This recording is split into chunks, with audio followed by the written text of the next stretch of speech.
သူတို့သားဖနှစ်ယောက်တပြေးချောင်းလေးကိုရောက်တော့ကွန်တန်းကိုချပြီးတထုံနားကြတယ်ရွာနဲ့လည်းတိတ်ပြီးတော့မဝေးတော့ဘူးလေဒါပေမဲ့အတော်လေးပင်ပန်းလာကြတာကြောင့်ရွာကိုရောက်အောင်ဆက်သွားလို့စိတ်လည်းမရှိတော့ဘူးဒီနေရာမှာပဲတထုံနားပြီးတော့တရီတမောအိတ်ကြမယ်နိုးတော့မှပဲလမ်းကချက်ယူလာတဲ့ထမင်းတို့ကိုဖွင့်စားပြီးမှရွာကိုရောက်ဆက်သွားကြမယ်ဒီနေရာလေးရဲ့တစ်ဖက်မှာတပြေးရွာရှိပြီးတော့အဲ့ဒီဘက်မှာသူတို့ရဲ့ဇာတိခြံကြီးရွာဆိုတာရှိတယ်ထန်းတပင်မျိုးမှာထင်ရှားတဲ့ရွာကြီးတွေပါဒီနေရာလေးကအလုံးလုံးသားရပါတယ်တသွင်သွင်စီးဆင်းနေတဲ့တပြေးတောင်ကျစမ်းချောင်းလေးနဲ့ဖနှံရတဲ့တောရှုခင်းတွေလည်းရှိတယ်အဲ့ဒါကြောင့်ကြည်နူးဝဲလည်းအလုံးကောင်းလာတယ်ဒီတပြေးစမ်းချောင်းလေးကလည်းသူတို့သားဖအတွက်အလုံးကိုရေးပါတယ်တပြေးချောင်းပြရဲ့တစ်ဖက်တစ်ချက်မှာရှိကြတဲ့ရွာလေးတွေမှာတော့ကွန်းချံနဲ့ကွန်းသီးချံတွေအလုံးကိုပေါ်တယ်သူတို့သားဖကအဲ့ဒီကွန်းတွေကွန်းသီးတွေကိုတပိုင်းတနိုင်ထမ်းတယ်ပြီးတော့ထမ်းတဲ့ပင်တောင်ကိုစားတဲ့တိုင်းတွေမှာသွားရောင်ပြီးအသက်မွေးဝမ်းချောင်းပြုတ်နေကြတာပါဒီလောက်ကတတ်တာလာတဲ့လောက်တော့မဟုတ်ပါဘူးခရီးလန်းဝေးသလိုတောလန်းတောင်တန်းရှိကြီးတွေကိုကြော်ဖြတ်ပြီးတော့သွားကြရတယ်တခါတလေဆိုရင်တောစင်အုပ်တွေပြောင်းအုပ်တွေနဲ့ပတ်ပင်းတိုးတာကြောင့်ကွန်းတန်းကိုချပြီးထွက်ပြေးကြရတဲ့အခါတွေလည်းမနှဲပါဘူးဝမ်းချောင်းကြီးဖြစ်နေလို့သာစွန့်စွန့်စားစားသွားလာပြီးတော့လောက်ကန်နေရတယ်အန်ဒီရဲ့ကအတော်ကိုများတာပါဒီနေ့ကတော့ကွန်ထန်သမားဦးတက်တူနဲ့သူ့ရဲ့သားမောင်ပြားကြီးတို့ကန်ကောင်းမဲ့အခါကိုရောက်လာပြီပင်မဆင်းရဲပြီးအန်ဒီရဲ့များလာတဲ့ကွန်ထန်သမားဘဝကနေကျွတ်လွတ်မဲ့နေလို့လည်းစိုးနိုင်ပါတယ်ခြေတံတစ်ခုကိုကြားလိုက်ရလို့ဦးတက်တူတို့သားဖလည်းမောင်းမောင်းနဲ့အိပ်ပျော်နေရကနေလန့်လို့သွားတယ်မျက်စိကိုလက်နဲ့ပုတ်ပြီးကြည့်လိုက်တော့တပိတ်ကိုလွှဲပြီးကျိန်တို့တစ်ချောင်းကိုကန်ပြီးရက်နေတဲ့တက်တော်16နှစ်လောက်ရှိမဲ့ကိုရင်လေးတစ်ပါးကိုတွေ့လိုက်ကြတယ်ဦးတက်တူလည်းထားရမလို့ဖြစ်နေတာကြောင့်ကိုရင်လေးကသူ့ကိုမေးတယ်တကားကြီးတို့ဘဲကလာလို့ဘဲကိုသွားကြမှာတော့တပည့်တော်တို့ကခြံကြီးရွာကပါဗျာတောင်ပေါ်ရွာကနေကုန်းထမ်းပြီးတော့ပြန်လာကြတာပါဩတော်တော်ပင်ပန်းကြမှာပဲနော်မှန်လားပါဗျာတဝမ်းတစ်ခါအတွက်တင်ညာအလုပ်ကိုလောက်ကင်နေရတာပါမိသားစုက6ယောက်ဆိုတော့အတော်လေးကိုရုန်းကန်ရပါတယ်အဲ့ဒါကြောင့်ဒီသားငယ်ကိုတော့အနာမပေးနိုင်ပဲကိုပေါ်လောင်ဘက်ခေါ်သွားနေရပါတယ်ဗျာကိုရင်လေးကဘာမှဆက်မပြောဘဲငြိမ်နေတယ်ဦးတက်တူကနေကိုမော့ကြည့်တယ်မနက်7 နာရီလောက်တော့ရှိနေပါပြီကိုရင်လေးစုပ်ကိစ္စရောပြီးပါပြီလားဗျာမပြီးသေးပါဘူးတကားကြီးဒါလို့ဆိုရင်အချိန်အောင်လွန်တော့မယ်တပည့်တော်တို့လန်တော့ကချက်ယူလာတဲ့ထမင်းတို့ကိုကတ်လို့ပြရစီလက်ခံပြီးဖုံးပေးသုံးဆောင်တော်မူပါဗျာကိုရင်လေးကတောင်းအောင်စဉ်းစားလိုက်ပြီးတော့ပြန်ပြောတယ်ရပါတယ်တကားကြီးအပူမရှာပါနဲ့တကားကြီးတို့ကပင်ပန်းအထမ်းကြီးနဲ့သွားနေကြရတာကို့ဘာသာပဲစားတော့လိုက်ကြပါကိုရဲ့အတွက်ကရေးမကြည့်ပါဘူးတပိတ်ကိုရေးစီးတော့လိုက်ရင်လည်းပြီးပါတယ်တပည့်တော်တို့အတွက်ပန်းမကြည့်ပါဘူးဗျာရွာကိုရောက်ဖို့ကလည်းနီးနေပါပြီအဲ့ဒါကြောင့်ကြုံတုံးလေးကက်ရတာမို့လို့တနာတော်အဖြစ်လက်ခံပြီးဖုံးပေးသုံးဆောင်တော်မူပါဗျာဦးတက်တူလည်းကိုရင်လေးကိုရှောက်ထားပြီးတော့ပါလာတဲ့ထမင်းတို့ကိုဆက်ကလိုက်တယ်အဲ့ဒီနောက်မှာတော့အရေးကောင်းတဲ့တစ်ပင်ကြီးရောက်မှအညာဆောင်ကိုဖြန့်ခင်ပြီးထမင်းတို့ကိုဦးတက်တူကိုယ်တိုင်ပဲဖွင့်ပေးတယ်စမ်းအိုင်တွေကနေလက်စည်းရည်နဲ့တောက်ရည်ကိုလည်းခတ်ပေးတယ်မထင်မှတ်ဖက်နဲ့ကိုရင်လေးတစ်ပါးကိုစွန့်တက်နဲ့ကက်လူလိုက်ရတဲ့အတွက်ဦးတက်တူတို့သားဖကဝမ်းမြောက်ဝမ်းသာမဆုံးဖြစ်နေကြတယ်ကိုရင်လေးကစွန့်ဖုံးပေးပြီးတဲ့နောက်မှာတော့ဦးတက်တူတို့သားဖကိုကျေးဇူးတင်စကားမိန့်ကြားတယ်ကျေးဇူးတင်လို့မဆုံးအောင်ပါပဲတကားကြီးဒီလိုဒေါ်လန်ခီမှာစွန့်တက်နဲ့ဖုံးပေးရဖို့ဆိုတာတကယ်လည်းမလွယ်ပါဘူးတင်ပါဗျာတပည့်တော်တို့သားဖအနေနဲ့လည်းဒေါ်လန်ခီမှာမမြောက်မဖက်နဲ့အရှင်ဘုရားကိုစွန့်ကပ်ခွင့်ရလိုက်တဲ့အတွက်ဝမ်းမြောက်ဝမ်းသာဖြစ်လို့မဆုံးပါဘူးဗျာဒီပေါ်လေးစွန့်တက်တဲ့အတွက်ကိုရင်ကတကားကြီးတို့သားဖကိုကျေးဇူးတင်တယ်လို့တကားကြီးတို့သားဖကလည်းစွန့်လူခံတဲ့ကိုရင်ကိုပြန်ပြီးကျေးဇူးတင်တယ်ဆိုတော့သူတော်ကောင်းကြီးတို့လမ်းလျှောက်သွားကြရင်အလဲမလမ်းကျန်တယ်ဆိုတဲ့စကားအတိုင်းပေါ့ရွှေဦးမယ်ဆရာတော်ကြီးနဲ့တောင်ဖီလာဆရာတော်ကြီးတို့အကြောင်းလေးကြားဘူးတယ်မလားမှန်လားပါမကြားဘူးလို့မိတ်ရှိတော်မူပါဗျာတကားကြီးကတဲလဲဘုဒ္ဓနဲ့တကူဗျရှေးခါကတောင်ဖီလာဆရာတော်ကြီးနဲ့ရွှေဦးမယ်ဆရာတော်ကြီးတို့အကြောင်းပေါ့တနေ့မှာဆရာတော်နှစ်ပါးလမ်းလျှောက်ကြွကြတဲ့တောင်ဖီလာဆရာတော်ကြီးကမင်းကိုွယ်တဲ့မြို့ဖုံကြီးဖြစ်ပြီးတော့ရွှေဦးမယ်ဆရာတော်ကြီးကတောရဖုံကြီးလေအဲ့ဒါကြောင့်တောင်ဖီလာဆရာတော်ကြီးကတောရဆရာတော်ရှိကကြွတော်မူပါဆိုပြီးရွှေဦးမယ်ဆရာတော်ကြီးကိုလျှောက်ထားတဲ့ရွှေဦးမယ်ဆရာတော်ကလည်းပြန်ပြီးတော့လျှောက်ထားတယ်မတော်ပါဘူးမြို့ဖုံကြီးမင်းဆရာတော်ပဲရှိကကြွတော်မူပါဆိုပြီးလျှောက်ထားတာပေါ့နောက်တော့ဘယ်ဆရာတော်မှရှိကမကြွတော့ပဲလမ်းကိုလဲထားပြီးတော့ကြွတော်မူတယ်တဲ့မှန်လားပါကိုရင်လေးကအရန်ဘုဒ္ဓရှိရပဲတပည့်တော်ကအရှင်ဘုရားပြောမှပဲကြားသိကြည်ညိုရတာပါဗျာဟောဒီရှိက04ရဲ့အောက်ကြောက်တောင်အတွင်းမှာဘလူးမတိုက်ဆိုတာရှိတယ်အဲ့ဒီဘလူးမတိုက်ကိုဖွင့်ဖို့ကိုရင်ကလာခဲ့တာပါ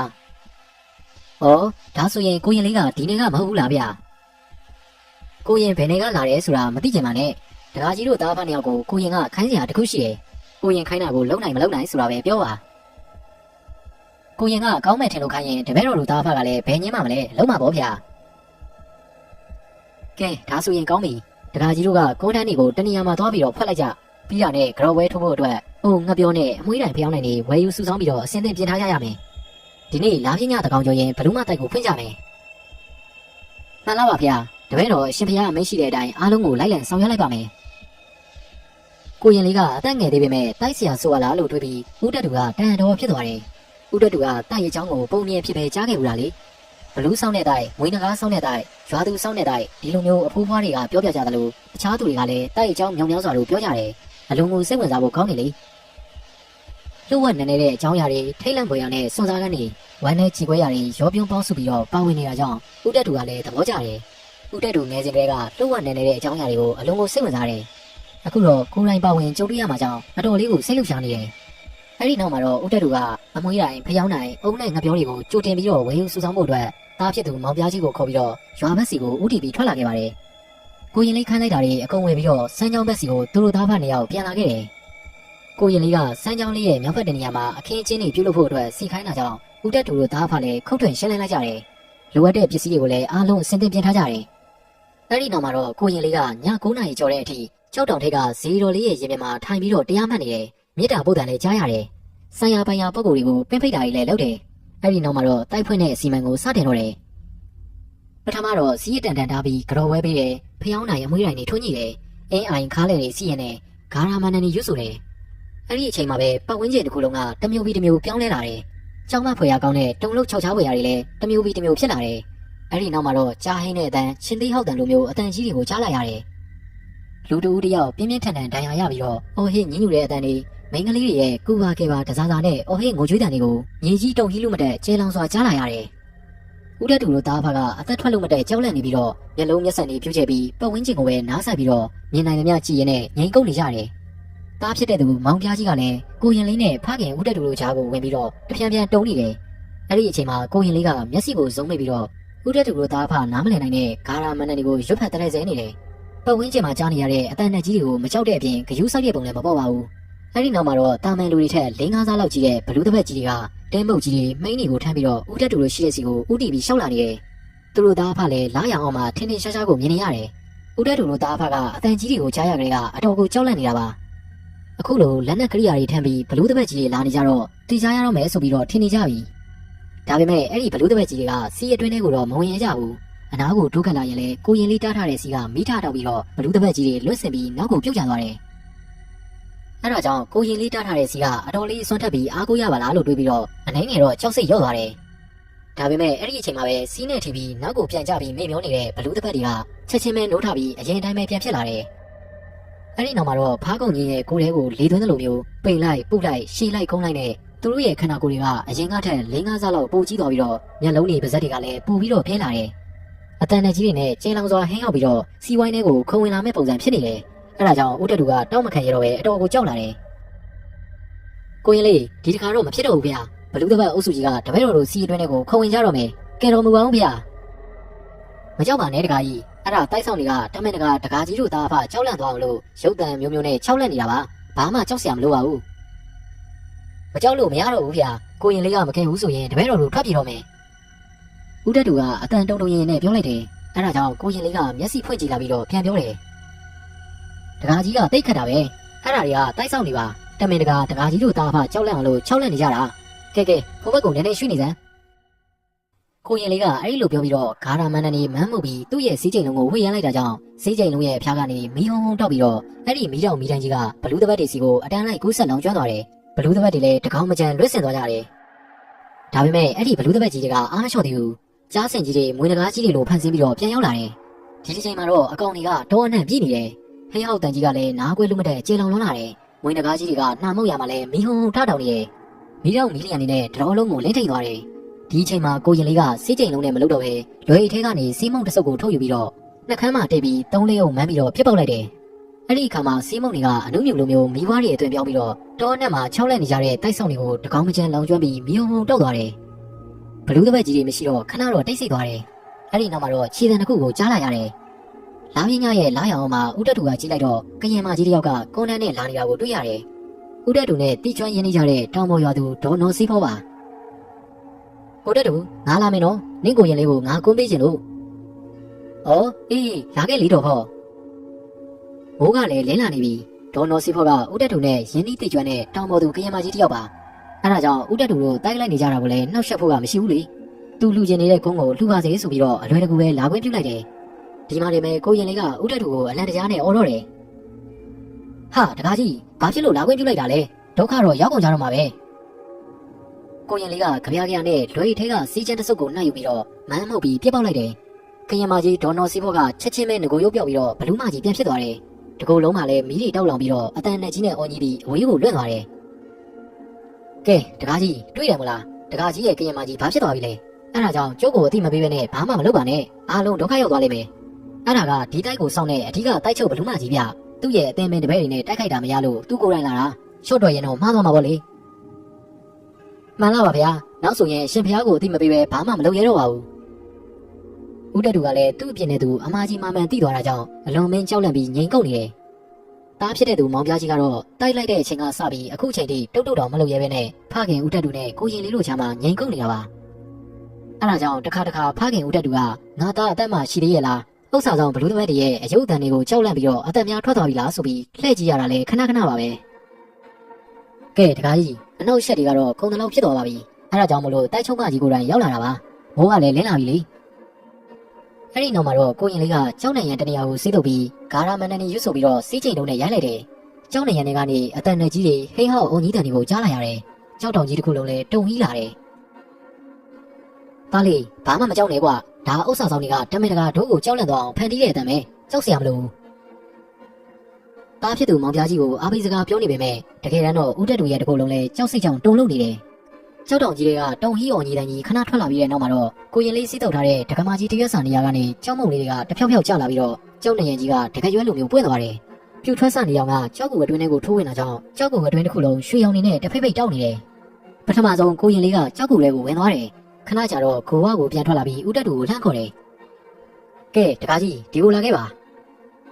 တာကြံနေခဲ့နော်ဘာမှမကြောက်နဲ့သိလားအဖေကိုရင်လေးစီကိုသွားလိုက်အောင်မယ်မောင်ပြားကြီးကစက္ကနဲ့ခေါင်းငိမ့်နေအဲ့ဒီနောက်မှာတော့ဦးတက်တူကကိုရင်လေးစီကိုအပြေးလွှားသွားတယ်ကိုရင်လေးကဦးတက်တူရဲ့လက်ကိုဆွဲပြီးတော့ကြောက်ကူအတွင်းထဲကိုခေါ်သွားတယ်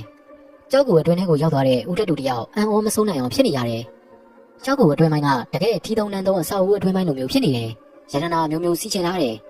အလဲခမ်းမဆောင်ကြီးကလည်းတော်တော်လေးကိုကျေဝန်းနေအဆောင်ရောင်နေနဲ့ပြည့်စုံနေတယ်အခန်းတိုင်းအဆောင်တိုင်းမှာလည်းစောင်းစင်တွေလိုမျိုးအစင်းစင်ရှိနေတယ်အစင်တိုင်းမှာရတနာအိုးကြီးတွေရွှေပန်းကိုင်ငွေပန်းကိုင်ဗရမ ्या ပန်းကိုင်ကြီးတွေရှိနေတယ်အဲ့ဒါကြောင့်ဦးတက်တူကငိမ်းမောနေမိတယ်ကဲတကားကြီးဒီမြင်သမျှအားလုံးကရတနာတွေကြီးပဲတကားကြီးတနိုင်သာယူရတော့နောက်တစ်ချိန်တော့ပြန်လာယူလို့မရဘူးနော်တင်မဖေဟာဦးတက်တူကခါဝိပစိုးကိုချွတ်ခင်ပြီးရွှေမကြီးတောင်နေကြောက်တံဗရမ ्या တွေကိုတနိုင်ထုတ်ပြီးတော့ထမ်းလာတယ်ကိုရင်လေးကကြောက်ကူဘဝကိုရအောင်ပြန်ပုတ်ပေးတယ်အဲ့ဒီနောက်မှာတော့ကိုရင်လေးကပြောတယ်ကဲတကားကြီးသွားပြီးတော့အဲ့ဒီရတနာတွေကိုထုခွဲရောင်းချပြီးတော့ကောင်းရောင်ကောင်းဝယ်လုပ်နေနဲ့လောက်ကင်စားတော့ပါကိုရင်နဲ့တော့နောက်တစ်ခါပြန်မတွေ့နိုင်တော့ဘူးဦးတက်တူကကိုရဲ့အပြင်ကိုပြန်ရောက်တော့ရန်နာတုံကြီးကိုချလိုက်ပြီးအနောက်ဘက်ကိုပြန်ကြည့်လိုက်တယ်ကိုရင်လေးကကြောက်ကူတွေကိုပြန်ဝင်သွားတာတွေ့လိုက်ရတယ်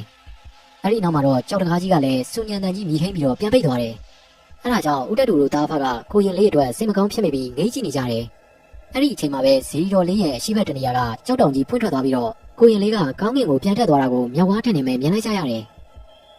အဲ့ဒီနောက်မှာတော့ဘလူးမကြီးကလည်းမိုးဘော်ကိုပြန်တက်ပြီးကိုရင်လေးရဲ့သင်္ကန်းစုံကိုဆွဲရင်းနဲ့ပါသွားတယ်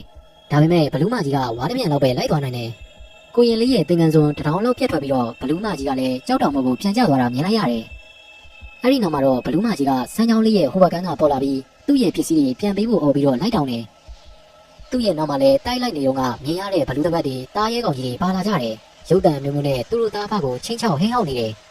ဒါပေမဲ့စမ်းချောင်းလေးရဲ့ဒီဘက်ကန်းကိုကူးချော်ပြီးတော့သူတို့လိုက်လာနိုင်တဲ့ပုံမပေါ်ပါဘူးဘလူးပဲဖြစ်ဖြစ်ဦးတက်တူတို့သားဖကဒီနေရာမှာချင်းချာချာနေဖို့မသိတော့ဘူးဆိုတာသိကြတယ်အဲ့ဒါကြောင့်ကိုရင်လေးမှခဲ့တဲ့အတိုင်းပုံငပြောစားတဲ့တိုက်လိုက်အခန်းသားတွေကိုအလင်းအမြန်ပဲရိုက်ချိုးဖျက်ဆီးပြီးတော့အဲ့ဒီနေရာကနေပြီးထွက်လာတယ်နေ့လယ်12နာရီလောက်မှာတော့သူတို့နှစ်ယောက်အိမ်ကိုပြန်ရောက်လာတယ်အိမ်ကိုပြန်ရောက်ပြီးတဲ့နောက်ဦးတက်တူရဲ့စိတ်ကခဏမငြိမ်ဖြစ်နေတယ်တိုက်ဆောင်ဘလူးတစ်ပတ်ကြီးတွေရောက်လာကြပြီးတော့ပစ္စည်းတွေကိုလာလို့မှစိုးရိမ်နေမိတယ်တခိုးလူဆိုးတွေလာခိုးမှကိုလည်းအလွန်မင်းကိုစိုးရိမ်နေတယ်အဲ့ဒါကြောင့်သူ့ရဲ့မိန်းမကတော့ဖွင့်မပြောရဲပါဘူးအဖေဒီဥစ္စာတွေကိုမြေကြီးတွင်းတူးပြီးတော့မြုပ်ထားကြရင်မကောင်းဘူးလားတားဖြစ်တဲ့သူမောင်ပြားကြီးကတူတူလေးအကြံပြုတယ်အေးကွာမြေကြီးလေးတွင်းတူးပြီးမြုပ်ထားတာပဲစိတ်ချရဆုံးဖြစ်လိမ့်မယ်ဒီတော့ဒိုးသားဖရွာဦးကညောင်မရောက်မှသွားမြုပ်ရအောင်ဟာအဖေကလည်းညောင်မင်းဆိုတာကအဆောင်ရှောက်တွေရှိနေတယ်လေဗျဒီတော့အဆောင်ရှောက်တွေကဒီဥစ္စာတွေကိုမောင်ပိုင်စီးကောင်ရင်မခက်ဘူးလားအေးကွာအဲ့ဒါလည်းဟုတ်တာပဲအဲ့ဒါဆိုရင်ဖုန်ကြီးကျောင်းဝိုင်းတွေကမကြီးမအောင်မှသွားမြုပ်ရအောင်အဲ့ဒါကပုံမစိုးဘူးလားဖေရဲ့ ကျောင်းမှာကဦးစင်းတွေကိုရင်တွေကျောင်းသားတွေမပြတ်ရှိနေကြသလိုရွာသူရွာသားတွေကလည်းမကြာခဏဝင်ထွက်ရှိနေတာလေတွင်တူပြီးမြုပ်တဲ့အခါရောသုံးဆွဲချင်လို့ပြန်တူးတဲ့အခါမှာပါတယောက်ယောက်မြင်သွားရင်ဒုက္ခရောက်နိုင်တယ်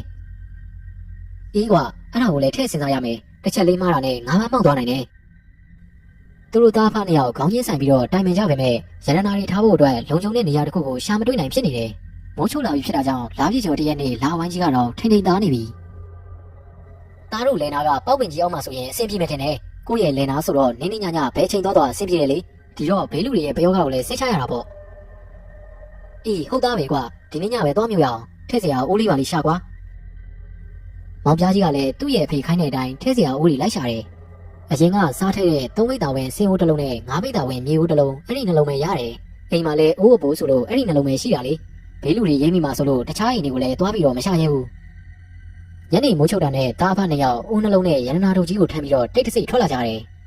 သူတို့ရဲ့လင်နာကကုန်းကမှုလေးကိုရောက်တော့ရတနာတို့နဲ့အိုးနှလုံးကိုချလိုက်ပြီးပတ်ဝန်းကျင်ကိုကဲကက်ကြည့်တယ်လာကထိန်းထိန်းသားနေတာကြောင့်အတော်လေးအဝေးကိုတော့မြင်နေရတယ်လူသူဆိုလို့တူတူတယောက်မှမတွေ့ရဘူးအဲ့ဒီနောက်မှာတော့တွင်တုံတွင်ထူးကြတယ်စင်အိုးတွေကိုရွှေမကြီးတီတောက်နေထည့်ကြတယ်မြေအိုးတွေကိုတော့ကြောက်တံပရမများတွေထည့်တယ်ကျန်တဲ့ရတနာတွေကိုပစုံးနဲ့ယူလာတဲ့အတိုင်းဒီတိုင်းပဲမြုပ်လိုက်တယ်ရတနာတွေကိုမြေကြီးထဲမှာမြုပ်လိုက်ကြပြီးတော့နောက်နေ့မှာအင်းရီမပြတ်အရင်တိုင်းပဲကွန်ထန်းလုပ်ငန်းကိုဆက်လုပ်ရမယ်လို့ဆုံးဖြတ်ပြီးဖွက်ထားခဲ့ကြတဲ့ကွန်ထန်းတွေကိုသွားယူဖို့အတွက်ထွက်လာကြတယ်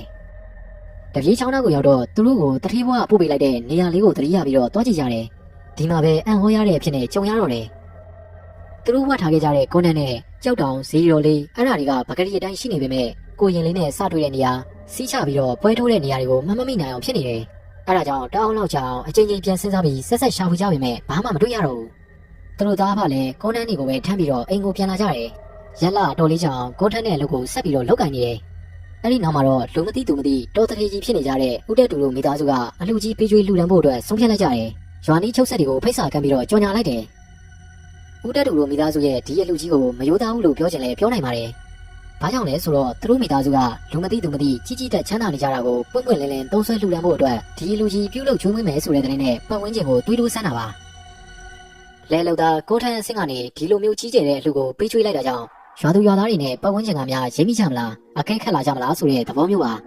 ပတ်ဝန်းကျင်ကလေးလာအကဲခတ်တာတွေမင်းမြန်းစုံစမ်းတာတွေရှိလာရင်လည်းဆက်လက်ပြီးတော့လှုပ်ဝက်တဲ့ရင်လှုပ်ဝက်ရမယ်လေမစူးစမ်းမလေးလာမယုံသင်္ကာမရှိကြရင်တော့လွတ်လွတ်ကျွတ်ကျွတ်သုံးဆွဲလှူဒန်းတော့မယ်ဒါပေမဲ့ဒီလိုလုပ်တာကကုသိုလ်တော့တရားသားမှစုပ်ရောက်တာမရှိပါဘူးဘေးလူတယောက်ကိုထိခိုက်ပုံးပဲ့တာလည်းမရှိတာကြောင့်ရာသင်းတဲ့ကုသိုလ်ကတော့ပြပြဝဝရမှာပဲလေဒီမှာနေမယ်မှမျောလင်းတဲ့ထူးဆန်းအောင်ပဲဖြစ်ရတဲ့ခုကိုထပ်ပြီးတော့ကြုံကြရတယ်ဦးတက်တူတို့မိသားစုကအလှကြီးပေးကျွေးပြီးလှူဒန်းကြမယ်လို့ကြေညာလိုက်ပြီးတဲ့နောက်မှာပဲရတနာတွေကိုတွားရောက်တူးဖို့ကြတော့3မိတ်တာဝင်ဆင်းဟိုးတစ်လုံးနဲ့5မိတ်တာဝင်မြေဟိုးတစ်လုံးကိုပဲတွေ့ရပြီးတော့ပစိုးနဲ့ထုတ်ပြီးမြုပ်ထားခဲ့ကြတဲ့ရတနာတွေကိုတော့လုံးဝမတွေ့ရတော့ဘူးပေါက်ပင်ကြီးအောက်ကိုလဲထုံတဲ့လိုမျိုးဒရဇက်တူးဆွပြီးရှာဖွေကြပေမဲ့အချိန်ကုန်ပြီးလူပန်းတာပဲဖတ်တယ်နေမိသားစုတွေကလည်းဒီလေတွေကိုမကြရောက်တယ်လေတခြားလူတူတယောက်ကတူးဖို့ယူသွားရင်လည်းလက်ရချီယာတွေကိုတွေ့ကြရမှာပါဒါပေမဲ့အခုတော့အဲ့ဒီရဲ့ရိပ်လက္ခဏာတွေလည်းတခုမှမတွေ့ရဘဲနဲ့ပစိုးနဲ့ထုတ်ပြီးမြုပ်ထားတဲ့ရတနာတွေကလုံးဝကိုပျောက်ဆုံးသွားတယ်ဦးတက်တူလည်းနှမျောတတ်စွာနဲ့တမအချင်းချင်းချပြီးစဉ်းစားမိတယ်ရတနာတွေကိုမြင်းမြုပ်သိမ်းဆဲတဲ့အချိန်မှာအိုးနဲ့ထဲမြုံမှာပဲမြင်လာလားဒါမှမဟုတ်ရင်အနှောက်အယှက်ဖြက်စီးဝင်ပြီးတော့မမြင်နိုင်တဲ့ခိုးဝက်ချင်းကိုခရရလားဆိုပြီးစဉ်းစားနေမိတယ်